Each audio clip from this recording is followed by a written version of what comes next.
Hey, welcome to another episode of the Philosophy Podcast. I am your host, Controversy, and to my right, ladies and gentlemen, my co-host, none other than Mr. Darren Love! And together, we are the Philosophy Podcast. Thank you to you guys for tuning in to a brand new episode. Thank you for tuning in once again this week, guys. And yeah, as we always say, what is on the agenda for this week, mate? What is today's hot topic? That's it. What's today's hot topic, mate? Yeah, I was going to just about say that. Travelling. I thought we'd talk about travelling today. Travelling? Yeah, I thought it'd be interesting. Okay. So this week, ladies and gentlemen, we're talking all about travelling. So, considering the fact that you've just come back from a little mini holiday, mate, what are your thoughts and opinions and ideas with travelling? Yeah, I went to an island today. You know, just come back from holiday, and I enjoyed it, Yeah, a few days away, apart from I did lose the ticket, right? I don't know how. Yeah. I went looking, because I was packing this morning, looking for the ticket, and I couldn't find it. I thought, how did I lose that? Do you know what I mean? Yeah. But anyway, I lost it, and I had to buy another ticket to get home. Do you know what I mean? It's sort of double. I had to pay double almost. I mean, but there you go. But otherwise, enjoyed it. So you had a return ticket, but you lost the return ticket. That's right. Yeah, so I had to buy another one. Yeah. But funny enough, I got over on the slow ferry. Yeah. And they've also got a hovercraft there, which is a lot faster. Okay. So anyway, I said to the guy, I've got a receipt, all right, but I've lost the ticket. Yeah. And he said, sorry, that's no good, So he said, the only thing you can do is buy a new ticket. To get home. Yeah. And it's lucky I got money in it, do you know what I mean? Just about to pay for it, whatever. Some people might not be able to afford it, do you know what I mean? If they lost the ticket, they'd be stuck. Yeah. But, I thought he was going to give me a new ticket, but they didn't, so I had to pay. He said to me, it's cheaper on the hovercraft, Yeah. And it's twice as quick, you think it's going to be dearer, so it cost me £30 to get home, basically, do you know what I mean? Yeah. And he said it cost like £50 on the slow ferry. Oh wow, okay. Yeah. I thought, that's ridiculous, anyway, quite pricey. Didn't make any sense, so, it's a bit annoying, you know what I mean, that I lost the ticket, Yeah. I'm quite careful, really, normally, Yeah. Yeah, so that's a bit of a snag, I mean, travelling's good, like, on the trains and ferries, as long as they're running all right, don't they? Do you know what I mean? Yeah. If they're running smoothly, and they're not getting held up for any reason, I mean, travelling can be a nightmare if it's, if you're in a jam or something. Oh yeah, a traffic jam or whatever. Yeah. And you're not where you want to be. Where you need to be at the right time. I mean, I wonder how many people, they booked a flight up at a certain time, Yeah. and they've not made it, because of traffic jams and things, or, Yeah. I'm the type of person, right, mate, that when it comes to travelling, mate, I'm the type of person that I'd rather leave a couple of hours early, mate.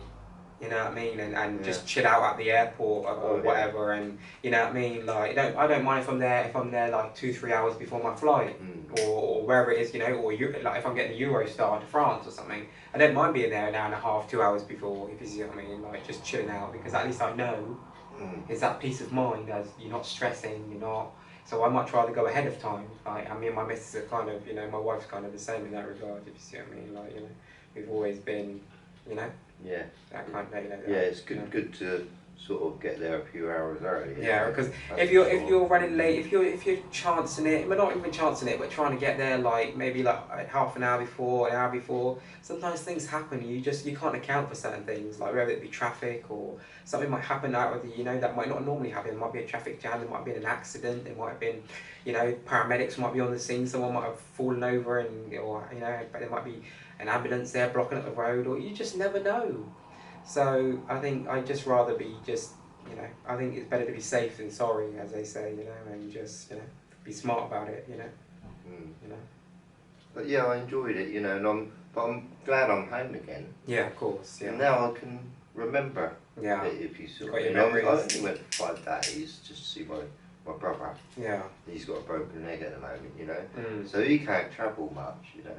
It's really because he was a postman, yeah. Yeah. And he thought it was a really good job, you know. He's only just got the job, you know. He's only had it for 3 months or so, you know. And anyway, he slipped on some ice, you know. It's a bit dark, and there you go.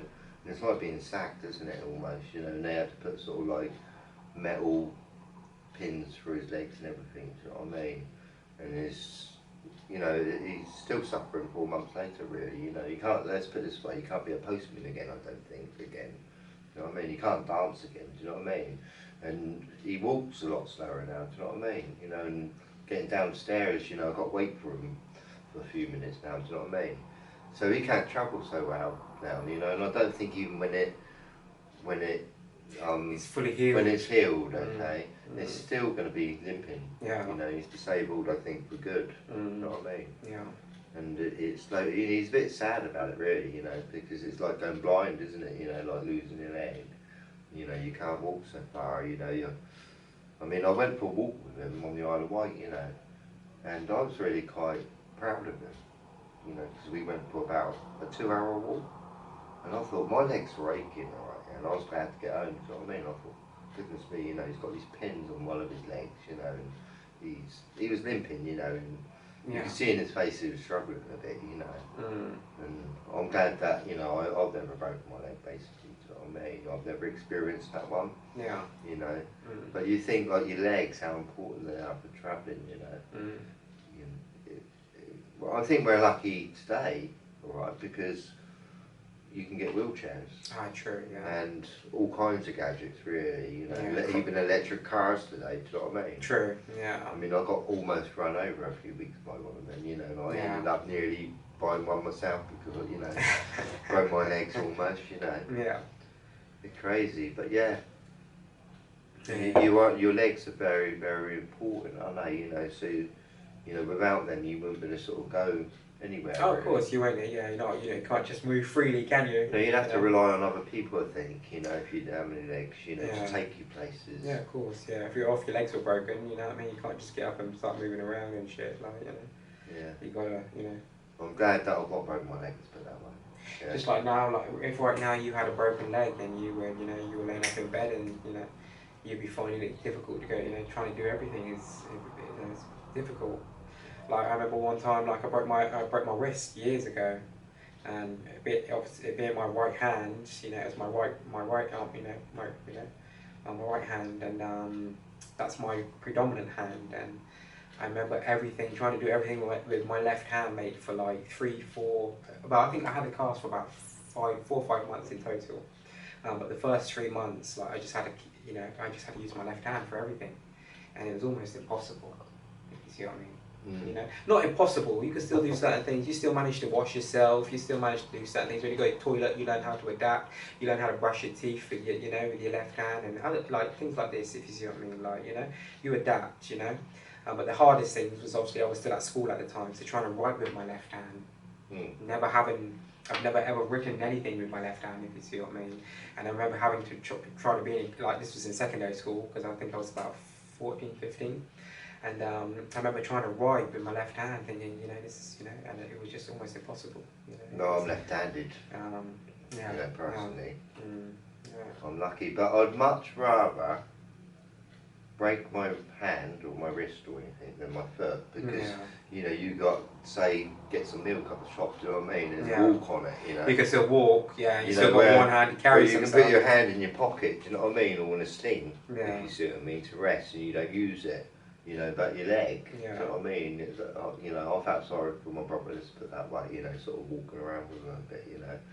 Like I said, my legs were aching on the way home, so I couldn't imagine how he felt, you know what I mean? But anyway, you know, I felt proud of him, you know, and I don't think he should have done it really, you know, I think he'd done more damage to it than, you know, you really got to heal.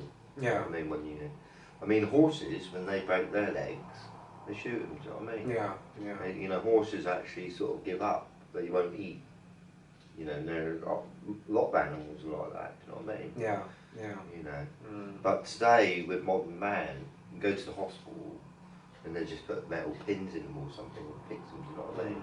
Yeah. You know, you've got no choice in the matter either. Put you back together again. Yeah. Like Humpty Dumpty. Exactly.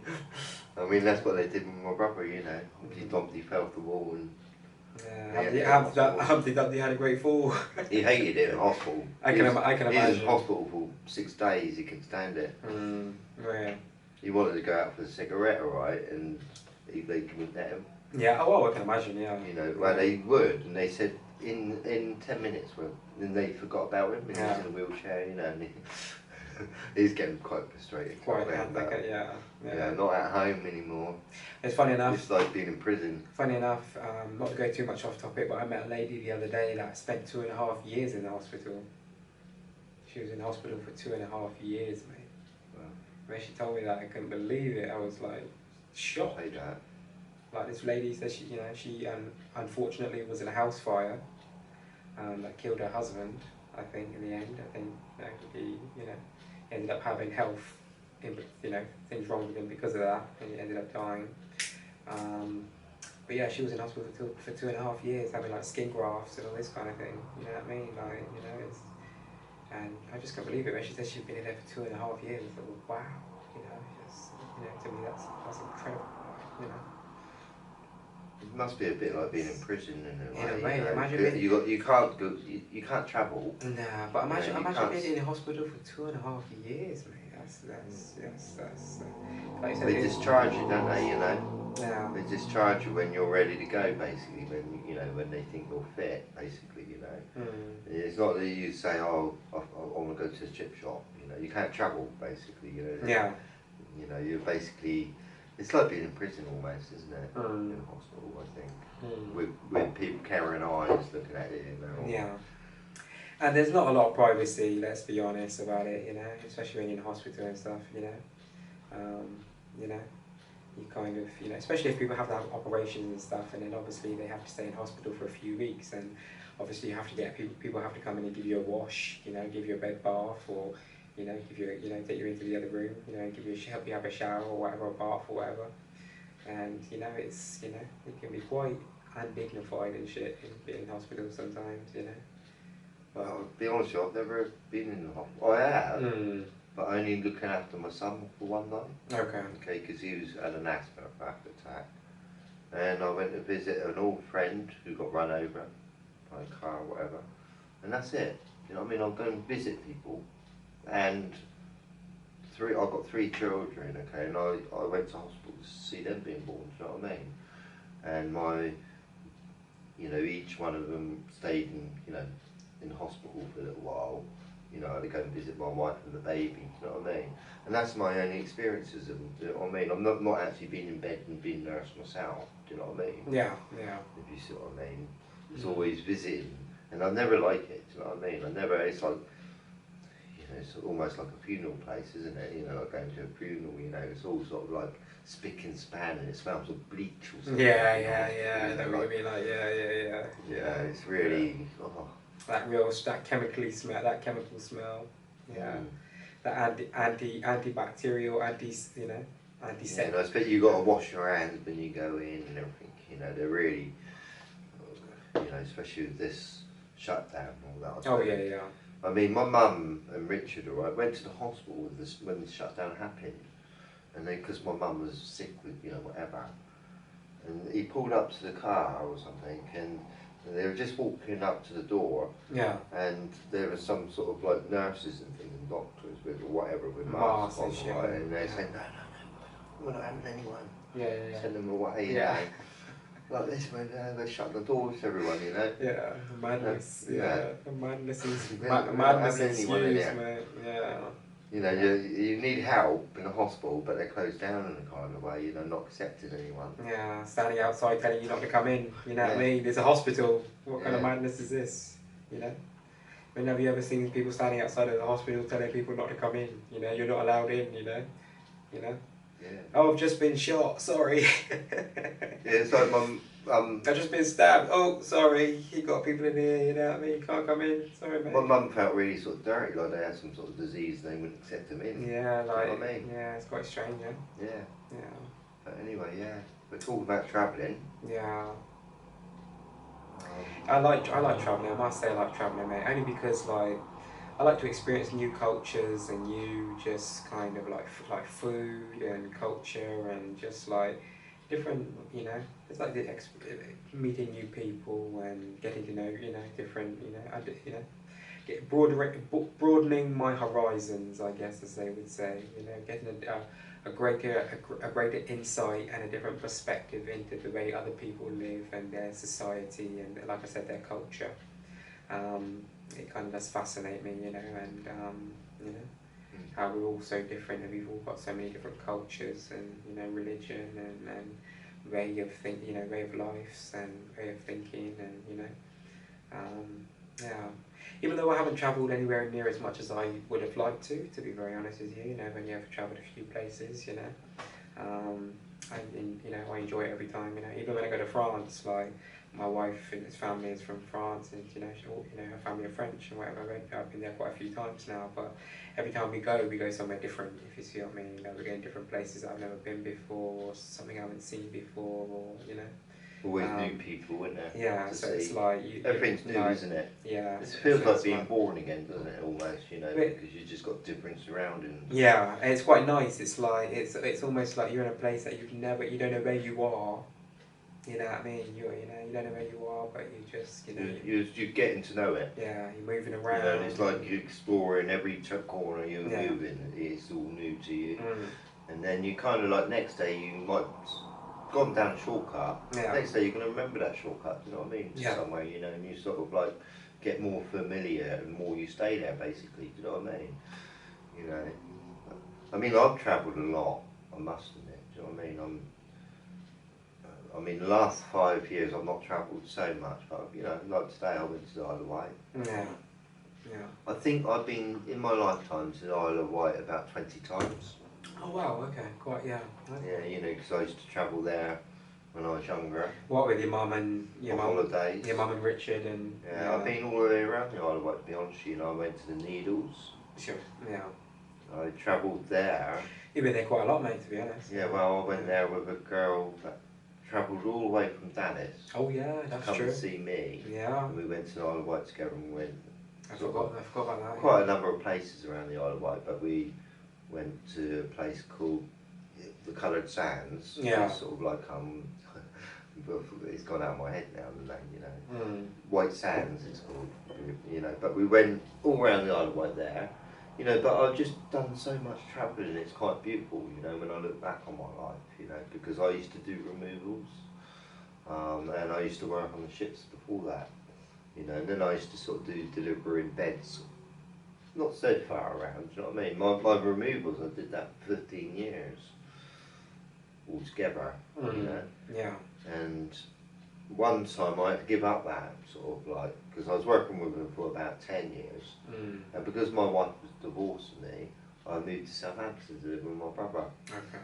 And then I met a millionaire, as I've said before, whatever, and he gave me the keys to the boat. Canary Wharf. London, yeah. And I went to Nottingham Mill after that, do you know what I mean? Yeah. Then I'll come back to New Milton, do you know what I mean? Yeah. But when I went to live in Canary Wharf, I had to leave my job behind here. I had to give up my removals. So I lived on the boat for a year in London, and then when I come back here, he took me back on again, do you know what I mean? And I started travelling again. Yeah, yeah. But even when I met the guy to go to Canary Wharf, you know, so I was living in Southampton, and the guy that I used to work for here, that I just moved away from, phoned me up and he said, look, I've got a big job on to the Netherlands. And I thought, great, you know, Bewley to the Netherlands it was. Wow, what a job. So it was a 3-day job. So I said, yeah, I'll do that. Yeah. Yeah, you know, and I did it, and then I met this guy, and I said, look, my ex-wife just, you know, showed him a few photographs. Yeah. Just separated, and he said, look, go and live in my boat in Canary Wharf, do you know what I mean? And there I was, you know what I mean, there. Yeah. But I've just done so much travelling around the country, do you know what I mean? Doing my removals, you know, living in hotels here. Yeah. I've been to London I reckon about 100 times, do you know what I mean? I've been to Northern Ireland a few times, I've been to, you know, just been travel. Germany, France. not travel around the world, mind. Yeah. You know what I mean? But I've just seen the world in a big way, especially this country.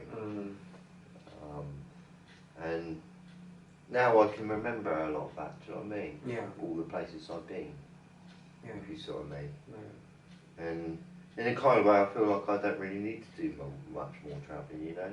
But I enjoy it, you know, and I want to go back to the Isle of Wight again soon, because I enjoyed it. Yeah. And maybe venture out different places, you know, that I've not been there before, do you know what I mean? And you start mapping it all out in the end, in a kind of way. You know, I mean, I know Southampton very well. That's where I was born. Yeah. And I lived there 25 years, you know, and I even know quite a lot of the names of the roads there. Yeah. Yeah. You know, in my head, I still remember them now, to this day. Yeah. And then I come and move here and I get to know this place, which is 30 miles away from Southampton, you know. Yeah. Yeah. And then when I was doing all my jobs, like with removals, I got to know Bournemouth, I got to know Devon. Yeah. Yeah. And I started to get to know Wales a little bit, you know, I've not travelled Wales. I have travelled a lot, you know, and stayed there for a few weeks when I was younger, you know, on an out of bounds course, you know what I mean? So I even done a lot of travelling when I was younger, you know, and it's just, it's beautiful in a way that I've done so much travelling, you know, because sometimes I travel all day to get to a place and just sat in the passenger seat just looking at all the scenery. Yeah. Yeah. Yeah. And you'd stop for a cup of coffee and I'd get out, wherever, you know. Yeah.